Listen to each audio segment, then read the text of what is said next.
আজকে যে টপিকটা নিয়ে আলোচনা করব সেটা হলো ডেভিসের ক্ষয়চক্র। এটা ইংরেজিতে নর্মাল সাইকেল অফ ইরোশনও বলা হয়, নদী ক্ষয়চক্রও বলা হয়ে থাকে, আবার স্বাভাবিক ক্ষয়চক্রও বলা হয়ে থাকে।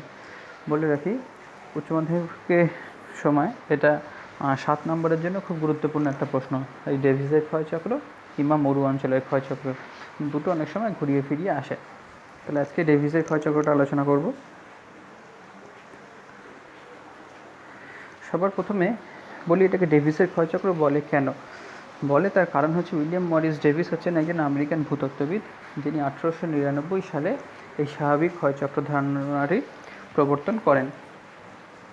তার মতে স্বাভাবিক ক্ষয়চক্র মানে হচ্ছে যে কোনো ভূমিভাগ উত্থিত হওয়ার পরে বা উপরে ওঠার পরে কোনো উচ্চভূমির উপর থেকে নদী প্রবাহিত হয় এবং সেই নদী আস্তে আস্তে ক্ষয়কার্য করে সেই ভূমিরূপের, এবং ভূমিরূপটা ক্ষয় হয় একটা নির্দিষ্ট ক্রমে। মানে প্রথমে ভূমিরূপের যৌবন পর্যায়ে থাকে, তারপরে তার পরিণত পর্যায়ে থাকে এবং সবার শেষে বার্ধক্য পর্যায়ের মাধ্যমে ভূমিভাগটা তার ক্ষয়চক্রটা সম্পূর্ণ করে। এরকম একটা ভূমিভাগের ক্ষয়চক্রের ক্ষেত্রে এরকম একটা লাইফ সাইকেলের কথা ডেভিস বলেছিলেন। ওনার তত্ত্বে যদি আমরা দেখি, এই যে ডেভিসের তত্ত্ব, তিনি 3টি উপাদানের কথা উপরে গুরুত্ব আরোপ করেছিলেন। একটা হচ্ছে গঠন, একটা প্রক্রিয়া, আর একটা হলো সময়। গঠন মানে কোন কোন জিনিসগুলোর উপরে ক্ষয়চক্রটা নির্ভর করবে, তার উপরে একটা প্রধান হচ্ছে গঠন। সেক্ষেত্রে কী রয়েছে? শিলার কাঠিন্যতা রয়েছে, শিলার নতি রয়েছে, ভাঁজ রয়েছে, এইগুলো হচ্ছে গঠন। নেক্সট আসছে হচ্ছে প্রক্রিয়া। প্রক্রিয়া মানে হচ্ছে কী দ্বারা ভূমিভাগটা ক্ষয়ীভূত হবে। তার মধ্যে তিনি বলেছেন আবহবিকার, ক্ষয়ীভবন, নদী, বায়ু, হিমবাহ, এরকম অনেকগুলো প্রক্রিয়া রয়েছে, যার মধ্যে প্রধান প্রক্রিয়া হচ্ছে নদী। 3 নাম্বার হচ্ছে পর্যায় বা সময়। এই পর্যায় বা সময়টাকে 3টে ভাগে উনি ভাগ করেছেন: যৌবন, প্রৌঢ় বা পরিণত এবং বার্ধক্য পর্যায়। তার মতে এই 3টি পর্যায়ের মধ্যে দিয়ে ভূমিভাগটি ক্ষয়চক্রটা সম্পূর্ণ হয়। এই ক্ষয়চক্র সম্পূর্ণ হওয়ার জন্য ডেভিস আবার কতগুলি পূর্ব শর্ত অনুমান করেছেন, মানে কতগুলো অনুমান করে নিয়েছেন, যে কোনো তত্ত্বের ক্ষেত্রে এই অনুমানগুলো আমরা আস্তে আস্তে পাবো। এই অনুমানগুলো কী কী? সবার প্রথমটা হচ্ছে ভূমিভাগের উত্থান দ্রুত গতিতে হবে, স্বল্পকালীন সময়ের মধ্যে হবে। যে ভূমিভাগটা উত্থিত হবে সমুদ্র থেকে, সেটা খুব তাড়াতাড়ি হবে এবং খুব স্বল্প সময়ের মধ্যে হতে হবে। হলো নেক্সট, ভূমিভাগটি একটি ভূতাত্ত্বিক একক হিসেবে উত্থিত হবে, মানে সেটা একটি ভূতাত্ত্বিক একক থাকবে, এককভাবে উত্থিত হবে সেটা। 3 নম্বর কি, যতক্ষণ না পর্যন্ত ভূমিভাগের উত্থান সম্পূর্ণ হবে ততক্ষণ পর্যন্ত ক্ষয়কার্য শুরু হবে না। ভূমিভাগটা পুরোপুরি উত্থিত হওয়ার পরেই ক্ষয়কার্য শুরু হবে, তার আগে পর্যন্ত শুরু হবে না। এটা আদতে কতটা গ্রহণযোগ্য সেটা আমাদের পরের ব্যাপার, কিন্তু ডেভিস এই অনুমানগুলো করেছিলেন। 4 নম্বর কি, ভূমির বিবর্তন পর্যায়ক্রমিকভাবে ঘটে। ভূমির বিবর্তনটা পর্যায়ক্রমে ঘটবে, মানে প্রথমে যেটা বললাম আগে, যৌবন, প্রৌঢ়, বার্ধক্য, এই 3টি পর্যায়ের মাধ্যমে ভূমিভাগের বিবর্তনটা ঘটবে। আর একটা অনুমান কি, নদীগুলি তাদের উপত্যকাকে দ্রুত নিম্নয় ক্ষয় করে যতক্ষণ না পর্যন্ত নদীটির পর্যায়িত ঢাল অর্জিত হচ্ছে। উপত্যকাগুলিকে দ্রুত নিম্ন ক্ষয় করবে, নিম্নক্ষয়, পার্শ্বক্ষয়, এগুলো আমরা আগেই পড়েছি, এই জন্য এটা নিয়ে আর কিছু বলছি না। নদীগুলো নিম্নক্ষয় করবে যতক্ষণ না পর্যন্ত পর্যায়িত ঢালটা অর্জিত হচ্ছে। এই পর্যায়িত ঢালটা একটা গুরুত্বপূর্ণ জিনিস। ডেভিসের মতে পর্যায়িত ঢাল কাকে বলছে? যে ঢালের পরে, মানে যে ঢাল অর্জিত হয়ে গেলে নদী আর নিম্নক্ষয় করতে পারে না, সেটাকেই বলছে হচ্ছে পর্যায়িত ঢাল। হলো, এবার কি আসছে? স্বাভাবিক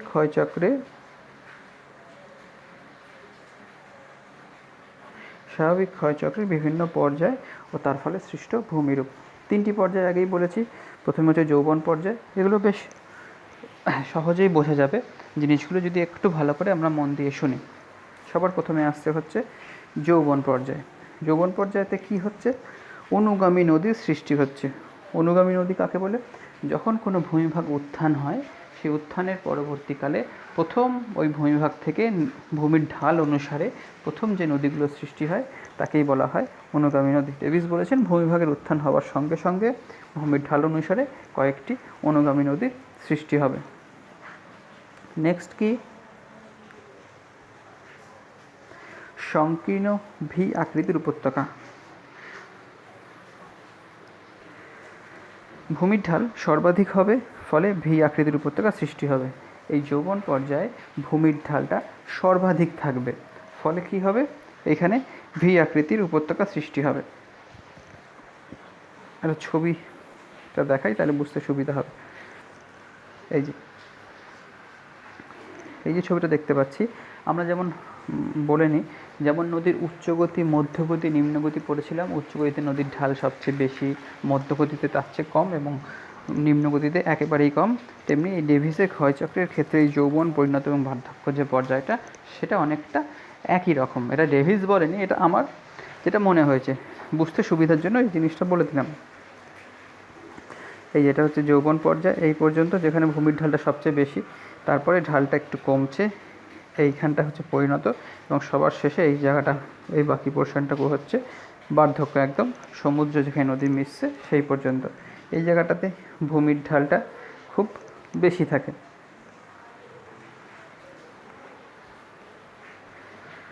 ফলে সংকীর্ণ ভি আকৃতির উপত্যকা সৃষ্টি হচ্ছে। নেক্সট আসছে হচ্ছে প্রশস্ত জলবিভাজিকা। এখানে যেহেতু নদীর নিম্নক্ষয় বেশি হয় এবং পার্শ্বক্ষয় অপেক্ষাকৃত কম হয়, সেহেতু জলবিভাজিকাগুলো প্রশস্ত মানে যথেষ্ট চওড়া থাকে। আর কি হয়, এখানে নদীর ঢাল বেশি থাকলে নদীর জলের গতিবেগও বেশি থাকবে। গতিবেগ বেশি থাকলে কী সৃষ্টি হবে, জলপ্রপাত ও খরস্রোতের সৃষ্টি হবে। 5 নাম্বার কি, মন্থকূপের সৃষ্টি হবে। মন্থকূপ মানে আমরা প্রত্যেকে জানি, নদী যখন প্রবাহিত হয় তার সাথে অনেক নুড়ি, বালি, পলি প্রভৃতিও ওর সাথে বহন করে নিয়ে যায়। এই নদীবাহিত নুড়ি, বালি, পলি নদীর বক্ষে বা নদীর বুকের উপরে যে গোল গোল আকারে ঘূর্ণির আকারে ঘুরতে অনেক সময় ছোট ছোট গর্তের সৃষ্টি করে, সেগুলোকে বলা হয় মন্থকূপ। মন্থকূপের যদি আমরা উদাহরণ বুঝতে চাই, কারণ নদীর পক্ষে যে মন্থকূপগুলোর সৃষ্টি হয় সেগুলো তো আমরা সাধারণত দেখতে পাই না, কারণ সেটা জলের নিচে থাকে। মন্থকূপ সোজা ভাষায় বললে হচ্ছে, বর্ষাকালে দেখবি গ্রামের দিক কেন যে কোনো রাস্তা, যদি পিচের রাস্তা অনেক সময় ক্ষয়ে যায়, তখন কি ছোটো ছোটো গর্তের সৃষ্টি হয়, সেগুলোকে আমরা মন্থকূপ আকারে বলতে পারি যে সেগুলো রাস্তার মন্থকূপ। সেই একই রকম নদীতে ওরকম মন্থকূপের সৃষ্টি হয়।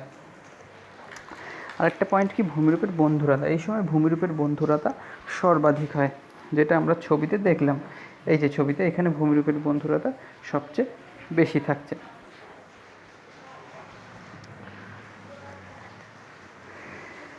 এরপরে আসছে হচ্ছে পরিণত পর্যায়। পরিণত পর্যায়ে কি হচ্ছে, নিম্নক্ষয়ের পরিবর্তে পার্শ্বক্ষয় বৃদ্ধি পাচ্ছে। এতদিন পর্যন্ত যৌবন পর্যায়ে নদী অনেক বেশি নিম্নক্ষয় করছিল। এখন নদীর ঢাল যেহেতু কিছুটা পরিমাণ কমে গেছে, সেহেতু নদী আস্তে আস্তে পাশের দিকে ক্ষয়টা বেশি করছে, নিচের দিকে ওই পরিমাণ ক্ষয়টা করতে পারছে না। পাশের দিকে ক্ষয়টা নদী বাড়িয়ে দিয়েছে। নদীর সংখ্যা কি হয়, এই সময় নদীর সংখ্যাটা হ্রাস পায়। আর কি হয়, পরবর্তী নদীর সৃষ্টি হয়। পরবর্তী নদী মানে কি, অনুগামী নদী সৃষ্টি হওয়ার পরে যে নদীগুলো সৃষ্টি হয় তাকে বলা হয় হচ্ছে পরবর্তী নদী। আর কি, জলপ্রপাতের অবলুপ্তি। এই স্তরে নদীর ঢাল যেহেতু, ভূমিভাগের ঢাল যেহেতু কমে যায়, সেহেতু জলপ্রপাতগুলো সেইভাবে সৃষ্টি হয় না। আর কি, ভূমিরূপের বন্ধুরতা। ভূমিভাগের বন্ধুরতা এই পর্যায়ে হ্রাস পায়। উচ্চগতি মানে যৌবন পর্যায়ের তুলনায় এই স্তরে ভূমিরূপের বন্ধুরতা হ্রাস পায় বা কমে যায়। 3 নম্বর পর্যায়, এটা হচ্ছে বার্ধক্য পর্যায়। বার্ধক্য পর্যায় মানে শুনলেই বুঝতে পারছি যে এই পর্যায়ে ভূমিভাগ হচ্ছে অন্তিম পরিণতিতে চলে এসছে। ভূমিভাগ বা ক্ষয়কার্যের একদম শেষ পরিণতিতে রয়েছে। এখানে কি হয়, যেমন নিম্ন গতিতে যে সমস্ত ভূমিরূপ সৃষ্টি হয়, এই বার্ধক্য পর্যায়েতেও সেই একই ধরনের ভূমিরূপ সৃষ্টি হয়। অগভীর ও প্রশস্ত উপত্যকা। অগভীর মানে যেটা খুব বেশি গভীর নয়। কেন গভীর থাকে না নদী, তার কারণ হচ্ছে নদীবাহিত নুড়ি, বালি, পলি প্রভৃতি নদীপক্ষে প্রচুর পরিমাণে সঞ্চিত হচ্ছে, এবং ফলে নদীর গভীরতা হ্রাস পাচ্ছে। আর উপত্যকাটাও অনেক বেশি চওড়া হয়, আর নদীতে জলের পরিমাণ অনেক বেশি থাকে, ফলে উপত্যকাটা চওড়া হয়ে যায়।